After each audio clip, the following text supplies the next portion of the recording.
turn on the volume. Hey there, Bracy here. So, yeah, today I'm going to talk about the Fove headset and possibly go off on a tangent on AI a little bit. Who knows? We'll see. We'll see what's going on.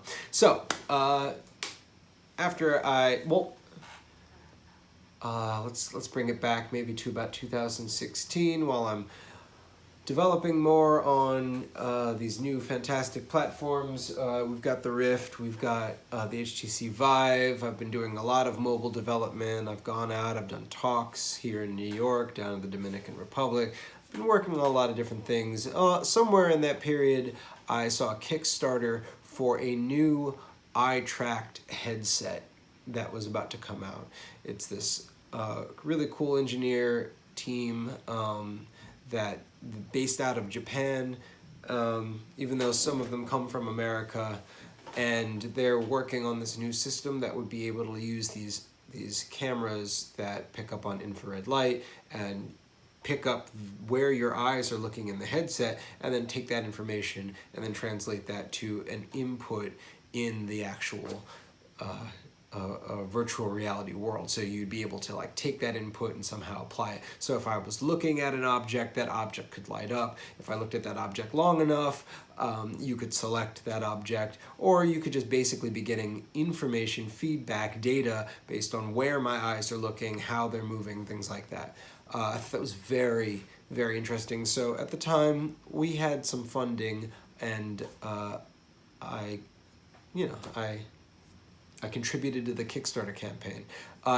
Little did I know that it was actually going to go through, because when I contributed, it was pretty early on, and you never know. But they hit their funding, and I kind of forgot about it for a while. And just one day, when checking, it was like, hey, your Fove headset's on the way. And I got this guy. So the thing I was really excited about was that they had planned on implementing the Vive tracking system with it, but they just did not have the time and the money with all the things that they had to develop. Developing hardware is really hard and really wearing. So what ended up happening is they shipped it with a camera very similar to the DK2, where it's just one camera that sits in front and allows you to track it, but that's a very limited space. You can't move around in a volume of space freely. You're kind of stuck to this desk kind of scenario, or chair scenario. It's multiple cables. You got 3 cables running from this thing, 2 USB, 1 HDMI, no audio solution, and you can't really see. A little dusty there, but there's this ring here that has like what's it called? Infrared lights, and somewhere in there's a camera per eye, and it kind of uses those infrared lights to light up the eye, and then it pinpoints where your eye is moving around. So with that, it can translate where, after some calibration, it can translate where your eye is looking. I thought it was really novel, but once trying it, I realized it wasn't going to be big. It wasn't going to be it wasn't going to go much further anytime soon, not without a considerable amount of development. And that's because, as I just mentioned before, there was a calibration process in it. You had to, for each time you put on the headset, not even just each user, but each time you put on the headset, you had to recalibrate. It had to know where your eyes were relative to the camera, relative to each other. If things shifted a little bit, the calibration would be off, and that could drastically change the direction in which you're looking. That's not going to fly. It's not going to fly in general, because it's already a hassle to put this equipment on somebody, and it's already a hassle to get over a threshold of onloading and into an experience. So adding any extra elements on top of putting on a headset just isn't, it's just not realistic. It's not going to work. And so, yeah, that's after just receiving that, being really excited about it, honestly, after 2 weeks of it, I didn't really develop on it anymore. I did some test things. I made a video, I unboxed it, stuff like that. You can check it out on the Potential Synergy YouTube channel. But after that, I was like, this is going to be relegated to the showcase because it's a piece of history. And I think they, after their latest update, which I think happened last year or the beginning of this year, haven't really heard much from them. I don't think they were able to maintain being a company because it's like it's really cool research and it's really cool development, but ultimately titans like the HTC, like Vive, they came out with the HTC Vive Pro that had eye tracking in it, higher end, considerably more expensive, but you don't have to worry about the constant need for calibration. They figured out a solution that allowed them to kind of do it on the fly. That solution might have been AI or some kind of machine learning, understanding that the context of each eye, where it is, and maybe just calibrating on the fly, which would have been great if they were able to get to that point before they shipped it. But since they didn't, it just made it unrealistic, and they were just too small.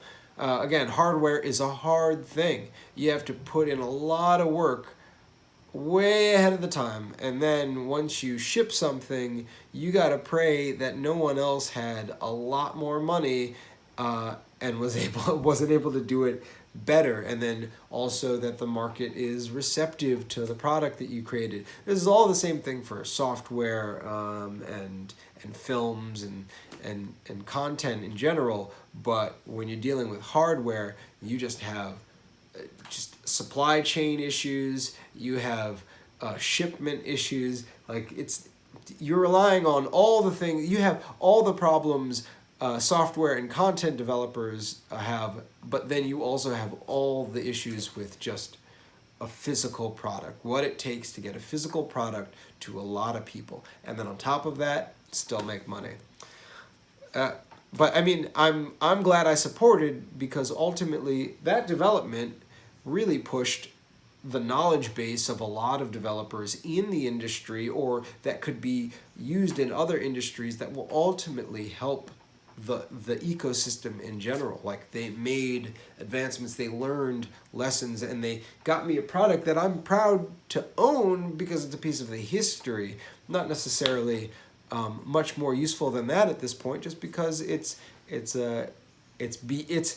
lower than the what's it, beta tape? I don't know. I think it was beta. When Sony, like the VHS, and it was up against a different type of cassette, it was just more expensive. You know, I'm not going down that path. I'm sorry. So anyway, that's the story of Fove, and just talking really quickly about how the need for manual calibration will ultimately be supplanted by automated calibration, because we're able to do things like set up a machine learning algorithm that takes all the data of what happens when it sees certain images of certain eyes in the camera and what that correlates to as far as what those eyes are looking at. It may seem like just a bunch of just non-correlated data to us, but the crazy thing about machine learning algorithms is you give it a large enough data set, it can see connections and things that we just can't, because it just gets exposure to this stuff over a long timeline. And it can compress that long timeline into a small period of time, into a short period of time, not small, but shorter period of time compared to what we experience, because our experience has to be,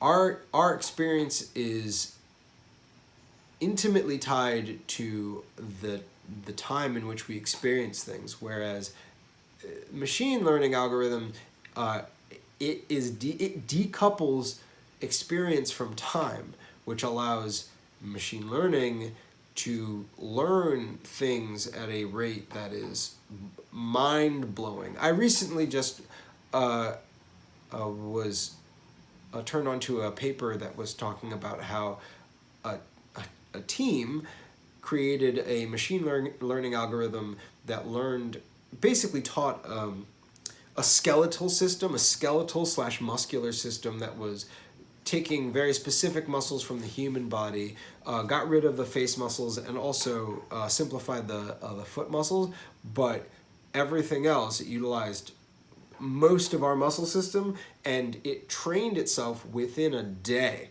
It trained itself how to walk within a day.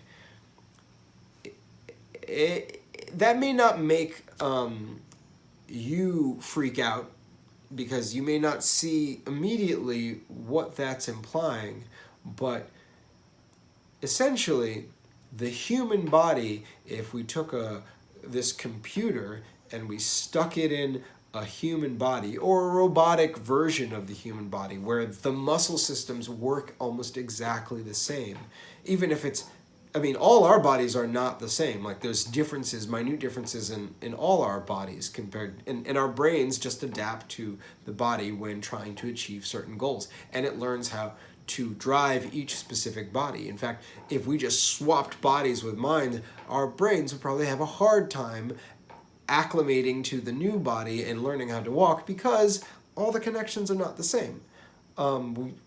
It's not just a one-to-one mapping. All the elements of our body map to very specific parts of our brain, and it's not going to be the same thing if you put my brain in your body. So the idea that a computer brain could control a human body is not actually that crazy. If the machine learning algorithm understands all the inputs and what it needs to output to get the system to walk, especially if it's got a database of experience of like, oh, this is what I'm supposed to look like, this is how I'm supposed to be walking, that it can use that information to train itself. How do I get closer to that?